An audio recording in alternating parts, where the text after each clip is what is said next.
Telangana assembly వర్షాకాల సమావేశాల తేదీలు ఖరారయ్యాయి. ఈ నెల 6వ తేదీ నుంచి తెలంగాణ అసెంబ్లీ సమావేశాలు ప్రారంభం కానున్నాయి. 6వ తేదీన ఉదయం 11:30 అసెంబ్లీ సమావేశాలు ప్రారంభమవుతాయి. అదే రోజు తెలంగాణ బీఏసీ సమావేశం కూడా ఉండనుంది.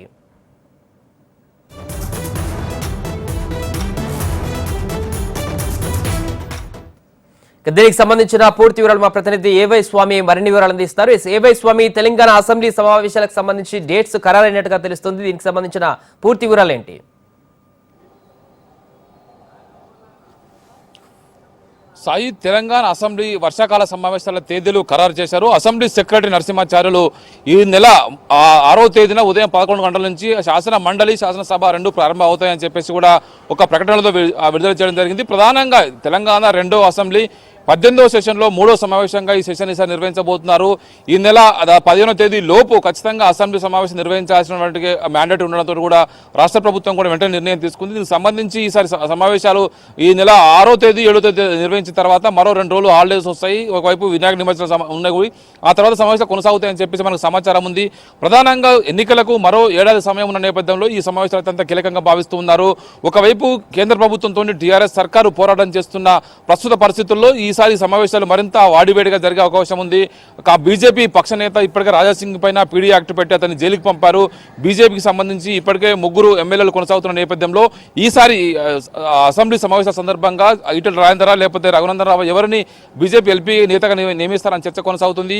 పలు కీలక అంశాలకు సంబంధించి కూడా ఈసారి అసెంబ్లీ వర్షాకాల సమావేశంలో చర్చకు వచ్చే అవకాశం ఉంది. మొన్న ఫిబ్రవరి, మార్చిలో నిర్వహించినటువంటి అసెంబ్లీ బడ్జెట్ సమావేశాల తర్వాత మధ్యలో గత కొద్ది రోజులు కూడా సమావేశం నిర్వహిస్తారని చెప్పేసి అనుకున్నప్పటికీ కూడా రాష్ట్ర ప్రభుత్వం వెంటనే ఒకవైపు రేపు అసెంబ్లీకి సంబంధించినటువంటి ఒకవైపు షెడ్యూల్ వస్తున్న నేపథ్యంలోనే రేపు ఉదయం కేబినెట్ సమావేశం ఉంది ప్రగతి భవన్లో. ఆ తర్వాత మధ్యాహ్నం తెలంగాణ భవన్లో పార్టీ శాసనసభ పక్ష సమావేశం కూడా, ఎల్పీ సమావేశం కూడా ముఖ్యమంత్రి కాల్ఫర్ చేశారు.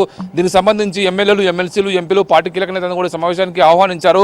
ఒకవైపు మునుగోడు బై ఎలక్షన్స్ ఎదుర్కొంటున్న పరిస్థితుల్లో తెలంగాణ సర్కారు ఇప్పుడున్న పరిస్థితుల్లో అసెంబ్లీ సమావేశాలు అత్యంత వీటిని వినియోగించుకోవడం కోసం ఉపయోగించుకోవడం తెలుస్తుంది. ఒకవైపు కేంద్ర ప్రభుత్వం దర్యాప్తు సంస్థలు టీఆర్ఎస్ నేతలను టార్గెట్ గా రానున్న రోజుల్లో పావులు కలుపుతారని చెప్పి చర్చ జరుగుతున్న ప్రస్తుత పరిస్థితుల్లో కేసీఆర్ సర్కార్ ఎలాంటి నిర్ణయం తీసుకుంటుంది? ఒకవైపు బీహార్ సర్కారు, వెస్ట్ బెంగాల్ సర్కారు ఆయా రాష్ట్రాల్లో సిబిఐ దాడులు చేయకుండా నిర్వహించిన పరిస్థితుల్లో తెలంగాణ సర్కార్ ఆ దిశగా ఏమైనా నిర్ణయం తీసుకుంటుందా? సిబిఐని రాష్ట్రంలోకి రాకుండా నిలువరించే నిర్ణయాలకు ఏమైనా ముందుకు సాగుతుందా? అలాంటి ఆలోచనతో దానికి చర్చ కూడా తెలంగాణ సర్కిల్స్ లో కొనసాగుతుంది.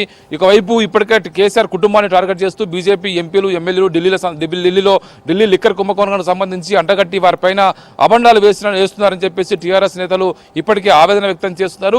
బ్లేమ్ గేమ్ లో బీజేపీ ఇప్పటికే టీఆర్ఎస్ టార్గెట్ చేస్తూ ముందుకు పోతున్నారు. ఒకవైపు పార్టీకి సంబంధించినటువంటి ఎమ్మెల్యేలను కొనుగోలు చేసే ప్రయత్నం చేస్తున్నారని చెప్పేసి కూడా టీఆర్ఎస్ నేతలు బీజేపీ పైన అటాక్ చేస్తున్నారు. ఒకవైపు మునుగోడు బై ఎలక్షన్స్ ఇప్పటికే ప్రతిష్టాత్మకంగా తీసుకున్నటువంటి బీజేపీ సర్కారు, బీజేపీ పార్టీ దీనికి సంబంధించి కేంద్ర మంత్రులు, రాష్ట్ర మంత్రులు, నాయకులంతా కూడా అక్కడ ఫోకస్ చేసి పనిచేస్తున్నారు. కాంగ్రెస్ ఎమ్మెల్యేగా ఉన్నటువంటి రాజగోపాల్ రెడ్డితో రాజీనామా చేయించి బీజేపీలో చేర్చుకున్నారు. ఒక బహిరంగ సభలు కూడా 3 పార్టీలకు సంబంధించి కాంగ్రెస్, బీజేపీ, టీఆర్ఎస్ సంబంధించి ఒకసారి పూర్తయ్యాయి. ఇక ఎలక్షన్ నోటిఫికేషన్ రావడమే ఆలస్యంగా అన్నట్టుగా పార్టీలు ఎవరికి వారు వ్యూహాత్మకంగా ముందుకు సాగుతున్న నేపథ్యంలో ఈసారి అసెంబ్లీ సమావేశాలు మరింత వాడివేడిగా కొనసాగే అవకాశం ఉంది. ఇటు కాంగ్రెస్ సభ్యులు, బీజేపీ సభ్యులు అధికార టీఆర్ఎస్ పైన ఎదురుదాడి చేసే అవకాశం ఉంది. ఈసారి వర్షాకాల సమావేశాలు ఎన్ని రోజులు నిర్వహిస్తారనేది కూడా బీఎస్సీలో అదే రోజు 6వ తేదీన నిర్వహించే బీఎస్సీ సమావేశాలు నిర్ణయం తీసుకోబోతున్నారు. మొత్తానికైతే ఈ వర్షాకాల సమావేశాలకు సంబంధించి ఈసారి టీఆర్ఎస్ దీన్ని కూడా ఒక వేదికగా మలుచుకొని ప్రతిపక్షాలపైన, కేంద్రం పైన అటాక్ చేసే అవకాశం కనబడుతుంది. రేపటి కేబినెట్ సమావేశంలో కీలక బిల్లులకు సంబంధించి కావచ్చు, రాష్ట్ర ప్రభుత్వం మరో ఏడాది సమయం ఉన్న నేపథ్యంలో ఏదైనా కీలక పథకాలకు సంబంధించిన నిర్ణయం తీసుకుంటుందా? ఎల్పీ సమావేశాలకు సంబంధించి ముఖ్యమంత్రి కేసీఆర్ జాతీయ స్థాయిలో ఇప్పటికే వివిధ రైతు సంఘాల నేతలతోటి సమావేశాలు నిర్వహించుకున్న నేపథ్యంలో వారితోటి జాతీయ రాజకీయాలకు సంబంధించి ఏమైనా పార్టీ నేతలకు క్లారిటీ ఇస్తారనే చర్చ కూడా టీఆర్ఎస్ వర్గాల్లో కొనసాగుతుంది. మొత్తానికైతే ఈసారి వర్షాకాల సమావేశాలకు సంబంధించి ఈ నెల 6వ తేదీన ప్రారంభం కాబోతున్నాయి. ఎన్ని రోజులు నిర్వహించాలనేది కూడా ఆ రోజు నిర్వహించినటువంటి బిజినెస్ అడ్వైజరీ కమిటీ సమావేశంలో ఒక నిర్ణయం అయితే తీసుకోబోతున్నారు. సాయి స్వామి, వరుసగా అటు టీఆర్ఎస్ ప్రభుత్వం తీసుకుంటున్నటువంటి నిర్ణయాలు ఏ విధంగా చూడొచ్చు అంటారు? రేపు కేబినెట్ భేటీ, అదేవిధంగా టీఆర్ఎస్ ఎల్పీ భేటీ, వెంటనే ఇప్పుడు అసెంబ్లీకి సంబంధించినటువంటి ఒక అప్డేట్ కూడా వచ్చింది. సో వెంటనే అన్ని కూడా కార్యక్రమాలన్నీ కొనసాగుతున్న సందర్భంలో ఒకసారిగా రాజకీయ హీట్ అయితే కనిపిస్తుంది తెలంగాణ వ్యాప్తంగా కూడా. సో ఈ పరిణామాలన్నింటినీ ఎలా చూడొచ్చు అంటారు? అంటే సాయి ప్రధానంగా సీఎం కేసీఆర్ సొంత పార్టీ నేతలకు కూడా అంతుబట్టని వ్యూహంగా తన రాజకీయ వ్యూహాలను ఖరారు చేస్తూ ముందుకు పోతుంటారు. చివరి నిమిషం వరకు వాటిని పూర్తిగా గుమ్మనంగా ఉంచి పూర్తిగా ఒక సీక్రెట్స్ గా ఉంచి చివరి నిమిషంలో ప్రకటించి పార్టీ నేతలందరూ కూడా అలర్ట్ చేస్తూ వస్తుంటారు. గతంలో కూడా 2018 అసెంబ్లీ ముందస్తు ఎన్నికలు పోయిన సందర్భంలో కూడా సెప్టెంబర్ 6నే అసెంబ్లీ రద్దు చేసుకుని ముందస్తు ఎన్నికలకు పోయారు. ఆ తర్వాత డిసెంబర్ ఎలక్షన్ నిర్వహించుకుని ప్రభుత్వాన్ని ఏర్పాటు చేయడం జరిగింది. ఇప్పటికిప్పుడు మరోసారి తెలంగాణలో మూడోసారి అధికారం రావాలంటే కేసీఆర్ ఇప్పటి నుంచి ఒక వ్యూహాత్మకంగా అడుగులు వేస్తున్నట్టుగా తెలుస్తుంది. ఒకవైపు బీజేపీ కాంగ్రెస్లు దూకుడుగా టీఆర్ఎస్ పైన దాడి చేస్తున్న ప్రస్తుత నేపథ్యంలో టీఆర్ఎస్ కూడా అంతే స్థాయిలో తమకున్నటువంటి అభివృద్ధి సంక్షేమ పథకాలను ప్రజల్లోకి తీసుకెళ్లి తమకున్నటువంటి క్యాడర్ స్ట్రెంత్ను నాయకత్వం బలాన్ని కూడా ముందుకు పెట్టుకుని మరోసారి ఎలక్షన్లో విజయం సాధించడమే లక్ష్యంగా పావులు కదుపుతుంది. కేసీఆర్ కూడా రేపు కేబినెట్ సమావేశంలో ఎలాంటి నిర్ణయం ప్రకటిస్తారు, ఇందులో ఏమైనా కీలకమైన పథకాలు ప్రజల ముందు తీసుకొస్తారా? ఒకవైపు దీనికి సంబంధించి ఇప్పటికే నిరుద్యోగ వృద్ధి లాంటి అనేక అంశాలు కొంత పెండింగ్ లో ఉన్నాయి. గత 2018 అసెంబ్లీ ఎన్నికల్లో టీఆర్ఎస్ హామీల్లో అదొక్కటే మిగిలిపోయి ఉంది. మిగతా దాదాపుగా అన్ని కూడా అమలు చేస్తూ వస్తున్నారు. ఈ నిరుద్యోగ వృత్తి అనేది వాళ్ళకు కీలక అస్త్రంగా బయటికి తీస్తారని కూడా ఒక చర్చ కొనసాగుతుంది.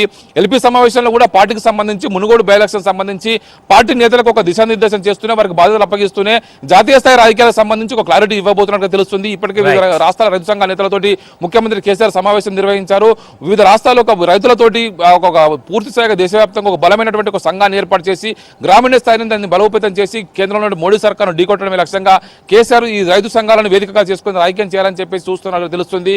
ఇప్పటికే వివిధ రాష్ట్రాల్లో పర్యటిస్తూ వస్తున్నారు. మొన్న బీహార్ వెళ్ళొచ్చారు, అంతకుముందు పంజాబ్ ఢిల్లీలో పర్యటించి వచ్చారు. అనేక ప్రాంతీయ పార్టీ నేతలందరూ కూడా ఆయన ఏకతాటిపై తీసుకొచ్చే ప్రయత్నం అయితే చేస్తున్నారు. Right, thank you Swamy.